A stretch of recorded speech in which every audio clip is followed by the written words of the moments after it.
dengan saya minimal ya, supaya kita bisa memahami makna dengan sebaik-baiknya dan bisa menggunakan kata dengan tepat. Katanya dari mana, maknanya apa saja, jika kita pakai ini begini. Kalau kita perhatikan, hampir semua ilmu bahasa itu pendorongnya makna. Coba lihat, Quran kok. Kenapa ada usulan supaya dikasih harokat? Arahnya kemana? Saat maknanya. Kenapa ada ilmu tajwid?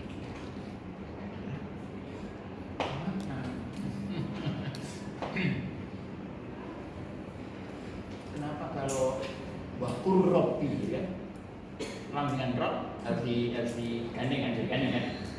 Ketika bal rona nggak digandeng kan? Ya, untuk apa? Makna itu. Nah, itu ketika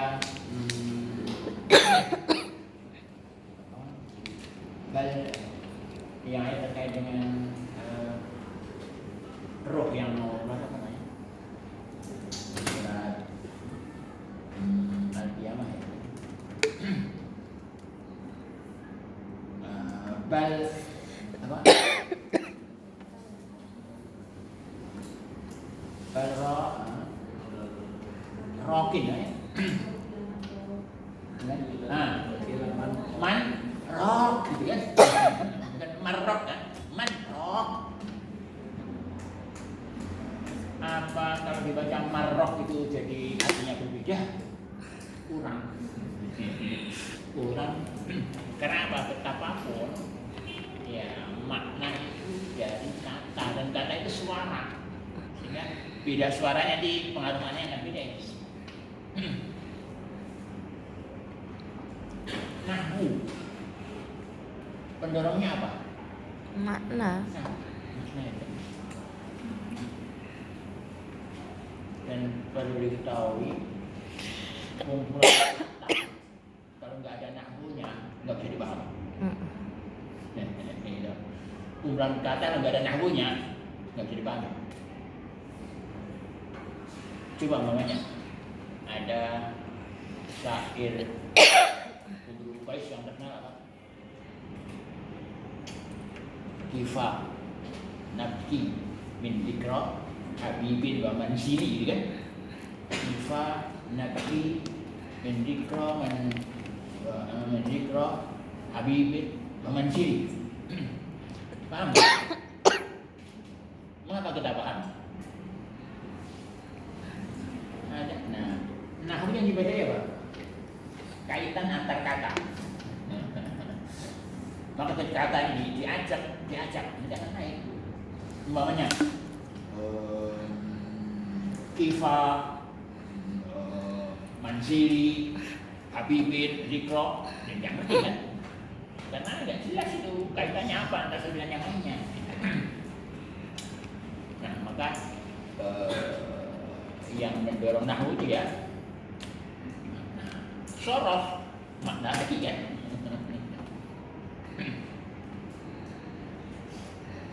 Meskipun ada yang dalam sorof itu yang isim fa'il, isim maf'ulnya sama ya.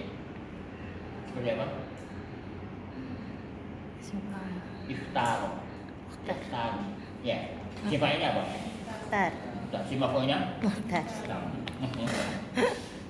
Nanti membedakan di mana? Konteks. Teks. Lihat kaitan dengan yang lain.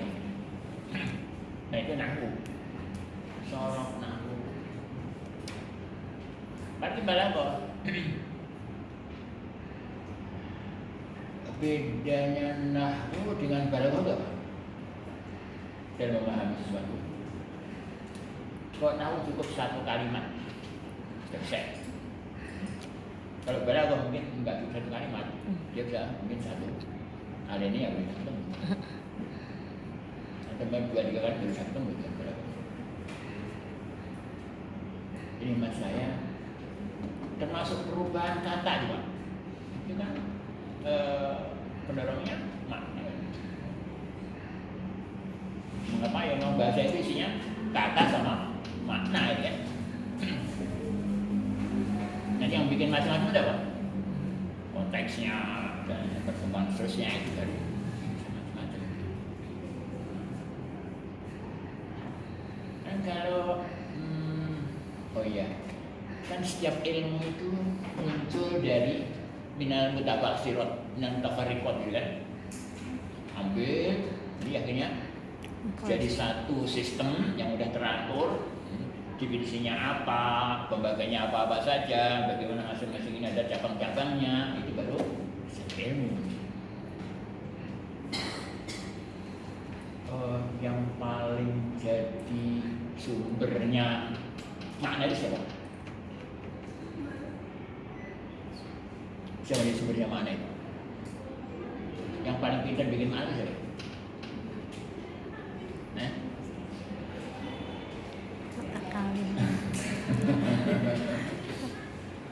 Ya para sastrawan al-udaba. Yang kedua siapa? Al-falsafah, para Filsuf. Baru yang ketiga ilmuwan.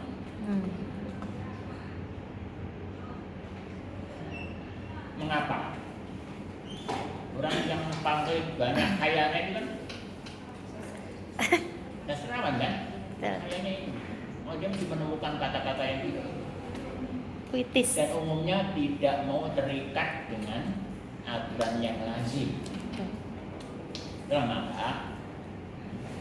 Balaghah itu umumnya menyimpang.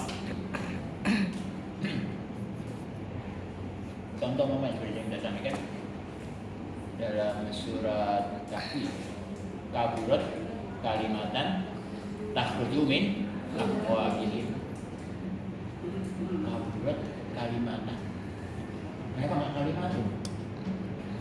Iya dong. Kalau kalimatan biasa itu.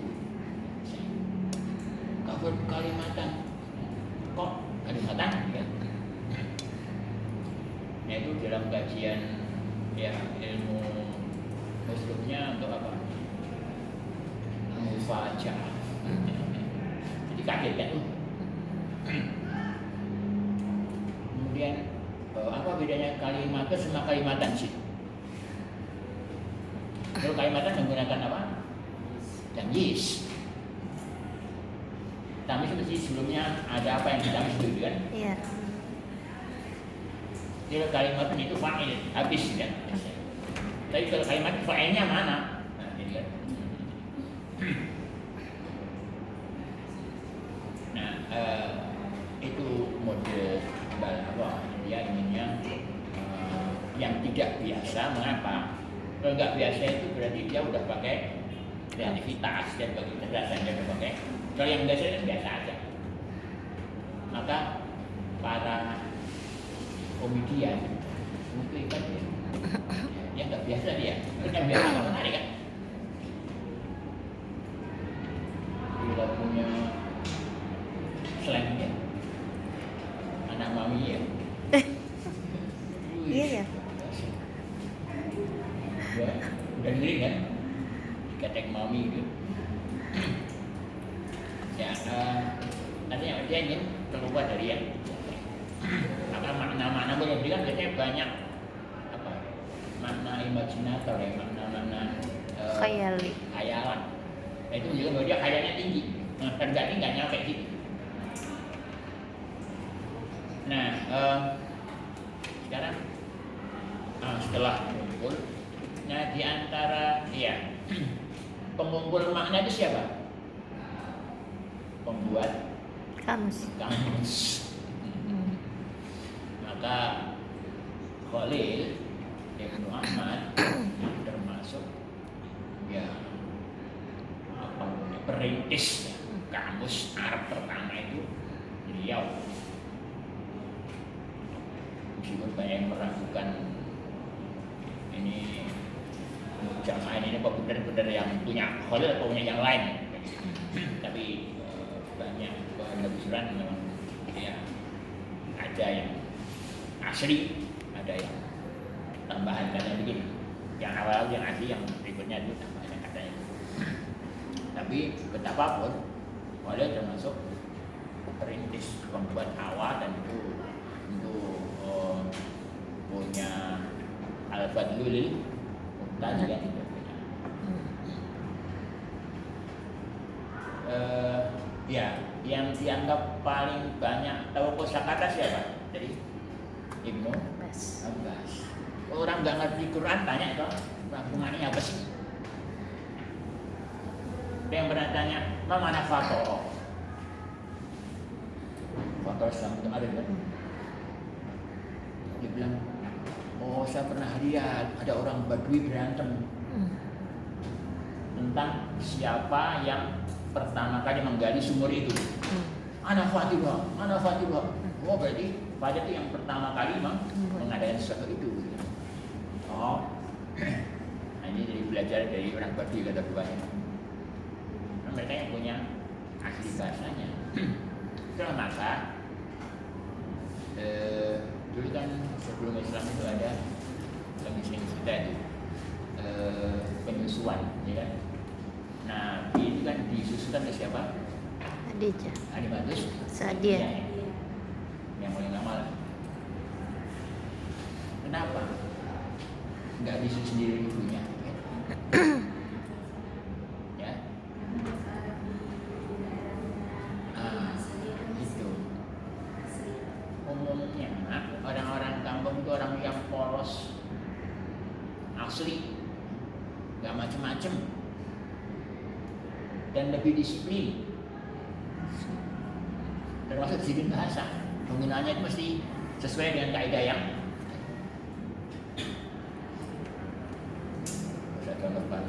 kalau sekarang kan orang-orang yang ya mungkin pedagang-pedagang besar itu banyak yang ngemplang pajak kan.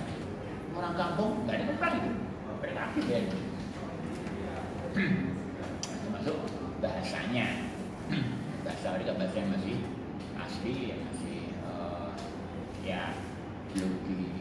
Maka kalau kita termasuk kan kajian nahwu itu yang masih bisa diambil sebagai syahid apa?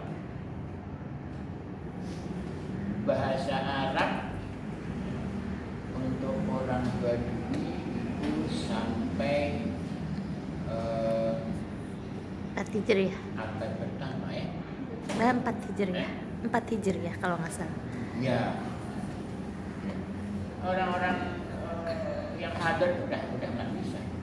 Bahkan daerah yang dia bersentuhan dengan orang-orang yang hadir dia udah nggak bisa dijadikan sebagai syahid. Syawahid. Orang yang di Syam misalnya udah nggak bisa. Di daerah-daerah yang muslim udah. Artinya apa, bahwa ingin untuk dicapai keasliannya ini, as-sholah. Nah itu ya di dalam perkembangannya semantik itu baru ada kajian tentang ilmu dalalah itu kapan? Kalau di Arab paling disebutkan yang mulai Ibrahim Aziz, betul-betul dikaji tentang ilmu dalalah. Sebelumnya belum ada. Kajiannya ada, tapi kajian dia ada di dalam kajian yang lain. Pokoknya usul fikih, nanti ada tuh kajian lafaz dengan makna itu. Pokoknya filsafat ada, mantik ada. Nahwu pun ada, lafaz dengan makna ada. Tapi dia belum terstruktur ya, menjadikan sistem yang seperti layaknya satu ilmu ya. Ya dari filosof ya yang ngomong Aristoteles, dia udah ngomong tentang makna ya, tapi dia belum menjadi satu kajian makna yang mungkin lebih lebih holistik ya. Si Bahas sudah tentang makna loh, apa dan sudah ada ya. Apalagi filosof kita Ibnu Sina, Al-Ghazali, Al-Ghazali punya buku namanya apa? Mikyarul Ilm. Itu kalau Ibnu Sina Cina punya buku namanya apa? Syifa. Nah, di dalamnya ada takbir.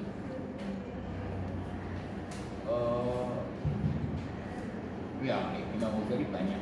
Itu para ahli-ahli usul fikih itu Al-Amidi, siapa lagi yang di Andalusia siapa? Asy-Syatibi, udah banyak kajiannya. Jadi membahas tentang makna tapi tidak khusus kajian tentang makna. Dia ada di berbagai kajian. Jadi baru dikumpulkan jadi satu sistematik, satu ilmu yang sistematis. Masanya baru Ibrahim Anis yang punya buku Dalailul Al-Fadil kan. Di ilmu lughah kajiannya Wahid Kafi sudah ada. Karena setiap kajian bahasa nggak mau mesti menyangkut makna.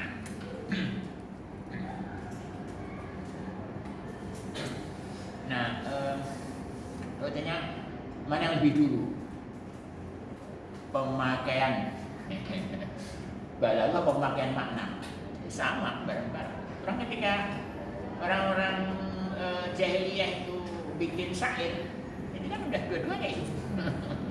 Ya maknanya ya, balaghahnya kan, ketepatan penggunaannya. Kalau dilihat dari kemunculannya balaghah sebagai ilmu di dalam bahasa Arab, ya duluan balaghah. Balaghah itu berapa lama untuk bisa menjadi ilmu? Berapa lama? 8 abad. Wow. Kalau hitung dari 200 tahun al-Asr Jahiliyah, Islam dikatakan ilmu balaghah itu masih beda-beda orang ya, termasuk Taman Hasan itu pada masa Asy'akaki abad ke-7 Hijriah. 7 tambah 200 cuma 9 abad. Jadi ilmu balaghah yang dianggap sudah disiplin besar keilmuan lah. Yang kita perlu Asy'akaki itu definisinya baru dikit sekali, bagiannya dikit sekali. 800 tahun, bukan masa yang sedikit. Nah, ya jadi kalau dilihat dari munculnya sebagai ilmu duluan balaghah. Kalau Ibrahim Anis kan udah abad ke-20 ya.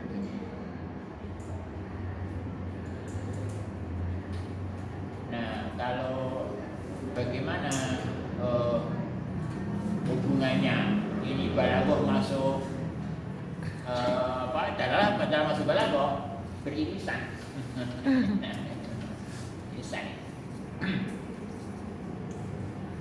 Balaghah tidak bisa tercapai tanpa dalam. Kan tadi berbuat kalau mulai dari saut ya, sampai ke morfologi, sampai ke sintaksis, akhirnya kan dalalahnya itu. Ketika mungkin kalau saut mungkin bisa satu suku kata udah masuk jadi kan. Ini kalau sampai ke morfologi berarti udah satu kata. Ini kalau sampai ke sintaksis berarti udah satu kalimat kan. Nah lebih dari itu udah nggak ada lagi balaghah. Sehingga dilihat dari maka juga perkembangan gitu kan. Nahwu itu Sibawayh tahun berapa? Sibawayh wafat tahun berapa? 1 7 5 Hijriah, dapat kedua ya.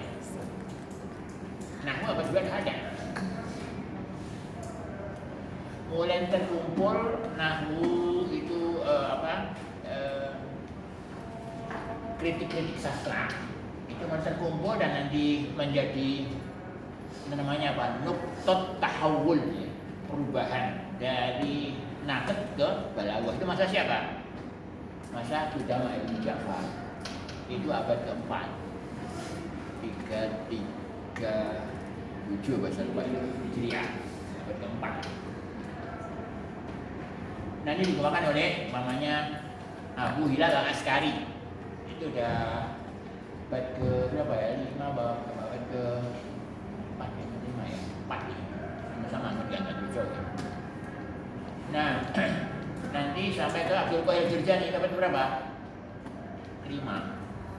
Juga itu bapaknya 471 ya. Diteruskan oleh Zamakhsyari, cuma Zamakhsyari dia tidak membuat teori-teori balaghah tapi menerapkan teorinya Abdul Qadir ke tafsir Al-Quran, apa namanya? Kasyaf. Al-Kasyaf. Baru nanti muncul As-Sakaki yang beliau ya ahli mantik, ahli filsafat. Maka itu dibilang ada nggak pengaruh filsafat sama mantik itu ke dalam kaidah-kaidah bahasa Arab? Ya, akhirnya ya ada.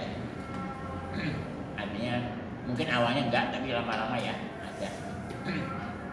Karena betapapun perkembangan ilmu itu ya dipengaruhi oleh suku atau sosial budaya yang lebih dulu kan.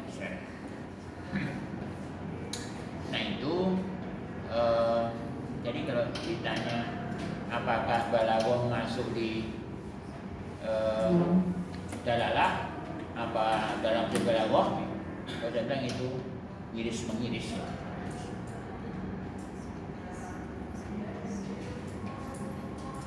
Kalau ditanya mana yang dulu tadi duluan balaghah ketimbang dalalah. Jadi oh iya, kalau tentang bahasa asing itu mungkin nanti kajian As-Sirah Al-Lughawi itu ada di ilmu lughah. Ketika ada dua bahasa yang bersinggungan, ihtikak lughawi, nanti mesti kayak orang berantem kan. Nah, ada yang luka mesti, yang menang ya luka, yang kalah ya luka gitu kan. Jadi tinju itu kan yang menang juga udah pemuk sini kan, udah matanya udah kelihatan gitu kan. Kalau dia menang gitu kan, ini dia luka juga kan. Begitu juga bahasa ini.